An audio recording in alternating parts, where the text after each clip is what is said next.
up, loves? What's up? Hey.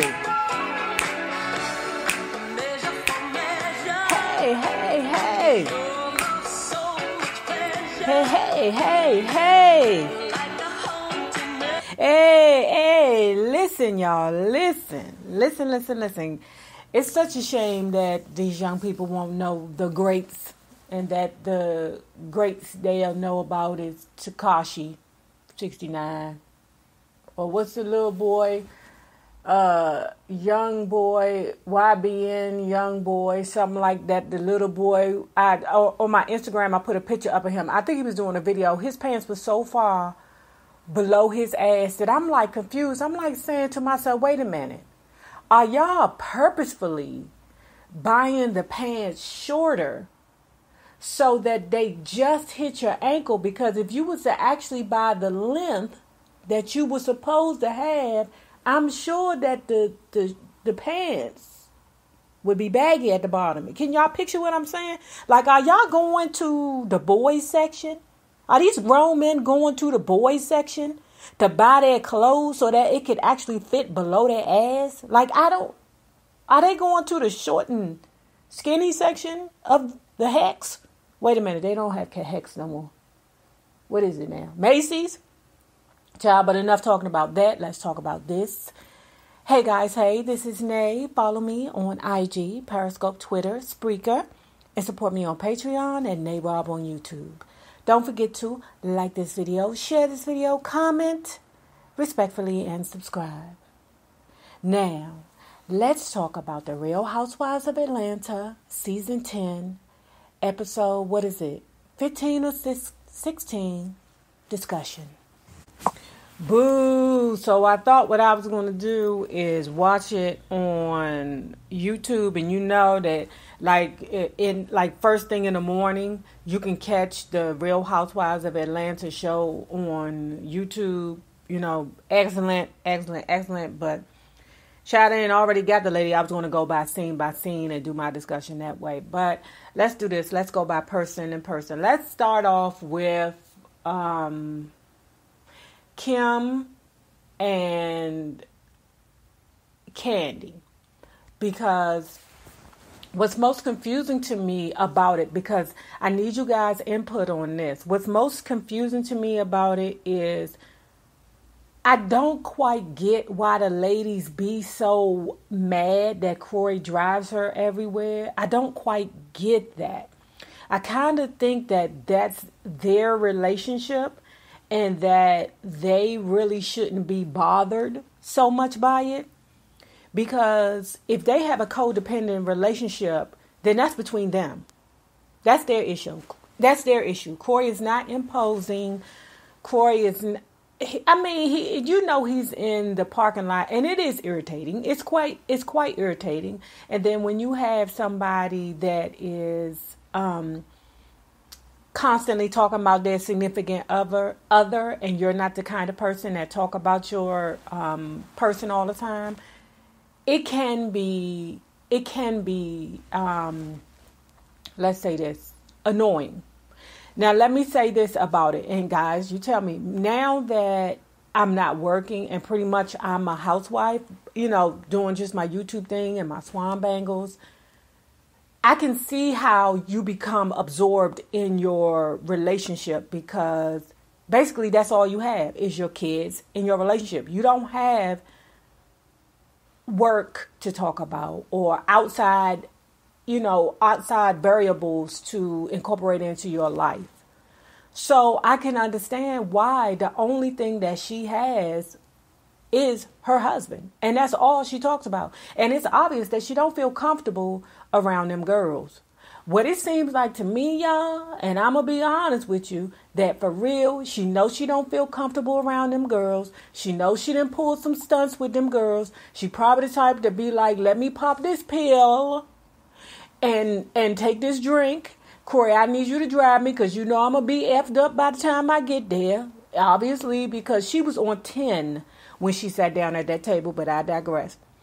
What I'm going to do is I'm going to pop this pill. I'm going to drink this vodka so I can be effed up so I can deal with these girls. Because I think she feels uncomfortable. And just like how it's certain people that you be around, you be like, oh, I got to get drunk to deal with this mother hunter today. Trust me. Trust me. Y'all ladies have to understand when you be around somebody, you be like, oh, God, she coming over here. Let me go ahead and take this damn shot just to deal with her. And that's what I think it is. And in that case, I'm really just not. Kim pisses me off to the point where I'm like, she is reckless as F out the mouth. She knows she is. She got to get drunk to say half the stuff that the producers tell her to say. Kroy is like, okay, I ain't working right now, so you're going to have to say and do whatever them producers tell you to do. And if one of them black hussies swing, I got your back. Period. So now let's talk about the conversation that she had with Kandi. What blew me with the conversation she had with Kandi was that she was super uber defensive. And that takes the conversation back to what I was saying about she's uncomfortable with the girls. She feels like I think she feels like she has to be on 10, as Kandi called it, in order to wait a minute, guys. She has to be on 10, as Kandi called it, in order for her to cope or fit in with the ladies. I believe that they got a whole bunch of kids. They want to live a certain kind of lifestyle, and that's what it is. The only thing about it is she must have been so drunk that she forgot that all that cussing. And I'm saying to myself, Kim does do a lot of cussing. Why them Bravo producers ain't take her on the side and been like, hold it, Kim. I need you to think about what you're saying. But like I said, the husband's probably drunk, But she does a whole lot of cussing. If y'all recall in that little scene with her and Kandi, she was doing, there was a whole lot of bleeping. And I felt like I don't understand why, even though it hasn't been as long, I think it was 5 years since they had their issue 5 years ago. Yeah, because I think that was from season 4 or 5, something like that. She could sit down and talk to him. But Portia, on the other hand, she still has her issue with Portia. I'm digging Momma Joyce because Momma Joyce was like, look, she's a master manipulator. Listen, Scorpio, Momma Joyce is a Scorpio. And Phaedra is a Scorpio. They see each other. They know what each other are capable of. You dig? Then you know that Kandi and Kim both are Tauruses. They are both hustler, money making, boss type women. That's what they are. The female bosses of the Zodiac is the Taurus, and the Aquarius. The hustler is the Libra. Okay? So Kandi said that they would probably still be friends if it wasn't for the fallout that happened over Don't Be Tardy. I kind of sort of don't really believe that. Do y'all believe that? I don't really believe that. But anyway, let's move on to Roachgate. So the Roachgate situation is back. I did say when it first happened that Nene was, that's a sensitive topic, especially in the Me Too movement. You can't really say things like talk about rape and just predatory type situations. No way, no how right now. I told you the world is overly sensitive right now. But the world has ADHD so bad that you will be, the topic of the week, maybe 2. But a few months later, to be honest with you guys, how many of us even thought twice about Roachgate about the Uber situation that she said, the Uber joke. She said, by the time the 3rd episode came on, I wasn't even thinking about that no more. The only reason why I remembered was because of they bring it up. I didn't think they was going to incorporate it into the show, but now I'm starting to see everything that hits the blogs about them, they're going to incorporate into the show. And as far as I'm concerned, I still feel like you know, it was an inappropriate thing to say. And when Kim was going back and forth with Kandi about why is it that you're wrong? Why is it that Nene's not wrong for saying the Uber joke, but Portia was wrong for saying that you was trying to rape and drug her, right? And Kandi was like, I'm not trying to condone none of it. It's just, you know, it's all wrong. But, you know, it was good to know that Kandi had her back, because it was rumors to say that she didn't. That she was like, oh no, get this hussy out of here. She will not be throwing dust up on my new team. You know, Escape is back and we trying to make some money and trying to find. Girl, time to find out. Kandi was like, I'm out of this piece. I don't like these hussies. They get on my nerves. They treat me like, you know, I get on their nerves. So I'm so done. So with that, I found, you know, some new pieces had came out to it that actually Brielle was not invited. I thought initially that Brielle was, that Brielle came with her mother. But then you have that snickety, snidety snake, Sheree. Sheree's a freaking snake. She's more of a snake than anybody, I want to say, on the show. Who's more of a snake? The last snake that they had on the show was fucking Phaedra. Excuse me for cussing. That Sheree is a goddamn snake, because like I told you, I think Sheree know that Kim is good Judy's with one of them producers, and she trying to stick real close to Kim because somebody is on Kim's team or on Kim's side and holding Kim in the pocket because they have some leverage at Bravo. And that's all I had to say about that. And did y'all see the seating chart that I did, that Kim is going to sit right next to Bravo Andy when she's asked to come in? You know how it is when they bring in certain parts of the reunion. They bring in certain people. They're going to bring in Eva. They're going to bring in Marlo. And they're going to bring in Kim. Dig this. Marlo and Eva are going to be on the far side of the couch.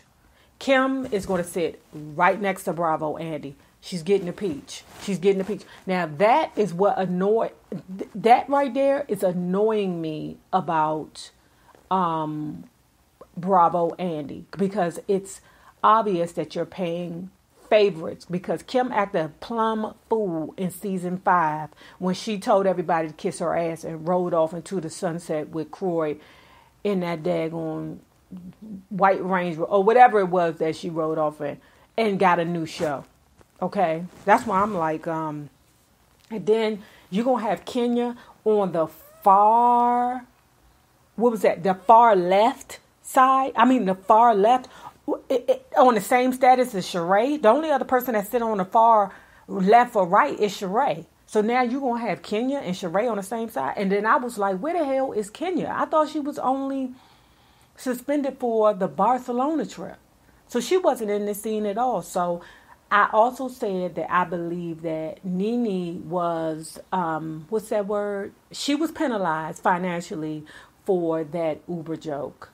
I believe that. I think because remember, 1 or 2 shows in the beginning, she wasn't there. And I think Kenya is being penalized for not revealing Mark Daly. But I told y'all, what I really hope is that they are taking Kenya and putting her in the Real Housewives of New York to deal with that goddamn Bethany Frankel. She will be time enough for that. Please, Bravo Andy, if you hear me, put Kenya with New York and she will whip them hussies into shape. It's time that you have a white franchise where there is one black girl, because I'm tired of seeing a black franchise with one white person. Like, I'm tired. Think about it, guys. When it's always a movie, it could be an all-black movie. Even Black Panther. Y'all had to throw in one friggin' white person. And I'm sick. With the Housewives of Atlanta, you had to throw in one white person. But you don't do that with any of the other franchises. Let me see. Housewives of Potomac. They were married to white men. Some of them was married to white men. So there go your white, feeder right there. But that's what I need for Bravo Andy to do. Because if he don't put any black girls on the Beverly's, on New York, Orange County, whatever that is, I'm going to be like, okay, yeah, it's something going on with Bravo Andy and how he is conducting his business. But it would be nice if Kenya is announcing that she's pregnant, because every woman, if you want a baby, you deserve to have a baby if you want it, right? Or she's introducing her husband, Mark Daly, so she can have these husbands to eat, crow. Or she's going to transfer to Real Housewives of New York. That would be friggin' perfect. Then also I touched on a little bit about Roachgate again. What they said about why would you hold on to that? I remember when they flashback, speaking of flashbacks, I need them to do more flashbacks for us Real Housewives of Atlanta fans. I need them to do that. That works. Because I need them to start calling each other out. I need them to start calling each other, calling these husbands' lies out, And when they did it with Kim, I was like, yes, bitch, strong shade, bitch. I was like, when I seen that back then with her and Sweetie, when she was wearing them busted ass Barbie wigs, I was like, somebody let Sweetie go. Somebody knock on that woman's house and free fucking Sweetie. Why is Sweetie in that house chained to the door? And I'm telling you, the only reason why Sweetie left, because Kim could not have two vaginas in the house that was not blood. You hear me? Because Kroy, although I think he a little, racist too, I think he will touch on him some black vagina, because I believe most white men like that. I believe some of them be looking at us like a can of meat, or a can of tuna fish, or a can of fruity pebbles or something. I don't know, mixed fruit, something, because they don't like us thick. They don't, I think they like their women thin and fit and without the stress of cardiac arrest and cholesterol and high blood pressure. I think that's what they want to marry. But when it comes down to touching us, they be intrigued by our lovely lady lumps, if you know what I'm saying. I know they be looking at us like, wow, her butt cheeks look so soft. I just want to touch one. Child, you can't tell me nothing when it comes down to that. You can't tell me nothing. So, come to find out, and I went all over the place, forgive me guys, but come to find out that Brent has said, oh, okay, Brielle hit me up, and I was like, all right, your mama already here, come through. Brent had no idea. The way they put it was that she was invited by Brent. No, Brent was just like, okay, your mom here, so just come on through, just stop by. And he probably couldn't give two craps about Brielle. It ain't like he messing with the girl because she messing with that baseball player and they done broke up. So now on Tardy for the Party, they gonna, their relationship's gonna fall apart on the show. Ciao, bang. Ciao, friggin' bang. But they were right about, and I don't know if Kim even associated the two. But Kim's not stupid. You know what I'm saying? Kim's far from stupid, because for some way she got that saying it's full of roaches from somebody. She even got a black girlfriend that told her that, black people don't, that's like a touchy subject for us. And I'm telling you guys, I grew up in a place where, I grew up in a family that, listen, we're not trying to have no roaches. So you need to keep this place clean from top to friggin' bottom. That is we have that as a dirty, nasty connotation. I'm not saying that I've never had roaches before, because I lived in the hood. And although my mom was lunching about how clean we had to keep the house, because we had to keep that house clean. I mean, we had to wipe our house down with Clorox. But when you live in an apartment in the hood, you can't control the roaches sometimes because they coming from your neighbor's house. But at any rate, that's still a very touchy subject for us. We live in a brand new luxury condo. We live in a brand new luxury condo. And there's no way, I still be like, we can't go to sleep with these daggone dishes in the sink.